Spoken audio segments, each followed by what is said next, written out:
I got into teaching because I enjoy working with kids. I've always been a coach, so I wanted to be a high school football coach. I wanted to have my head shaved for fundraising, and I just thought, what a great opportunity to work with a diverse and enthusiastic group of people every day. A lot of people who will say, I was never very good at math, I don't like math, or there's all those different variations with that. But I think that math isn't necessarily the culprit, so part of the thing that I wanted to do was distinguish mathematics from the teaching and learning of mathematics.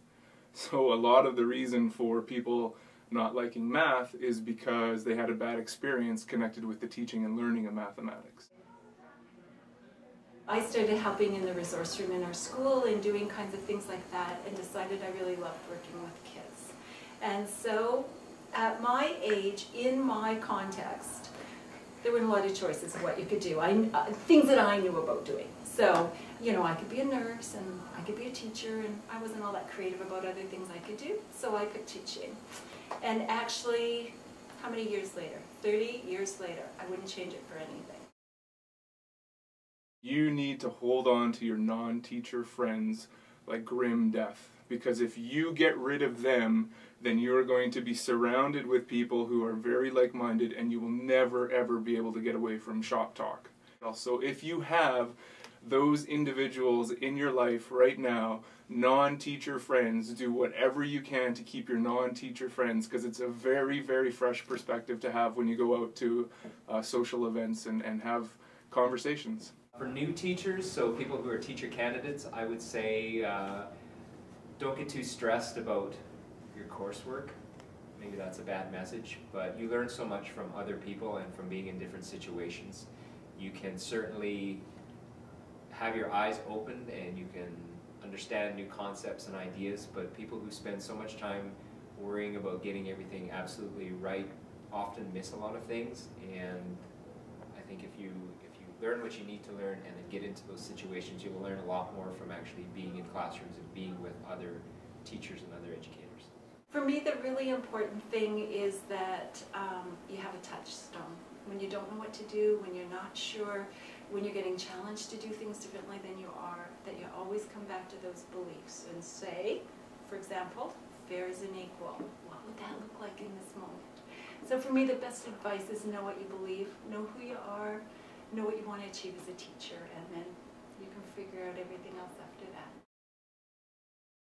There was a person across the hall from me when I taught math who was a chemistry teacher, Mr. Pope, and Mr. Pope was kind of really entertaining, really funny, and all those sorts of things, so it was really important for us to sort of have a rapport. And so what I did in one of my years of teaching is I took all of the tests and all of the quizzes for grade 8 science because I had to spare that block. So what I would do in my spare block is I would go over to grade 8 science and I would take the tests and I would take the quizzes because I thought, you know, well, here I am, well, why not try it to see what I did? And I failed miserably. So one night we were having a potluck with families. Ricardo, have I told you about Ricardo? Ricardo was this beautiful little boy I taught in my first years of teaching, Ricardo Francesco Carrillo. And he was beautiful and really sweet. And we had had this potluck with our families and Lori and all these people. And I asked Lori if he'd go down to the staff room and get some stuff out of the fridge because it was time for dessert.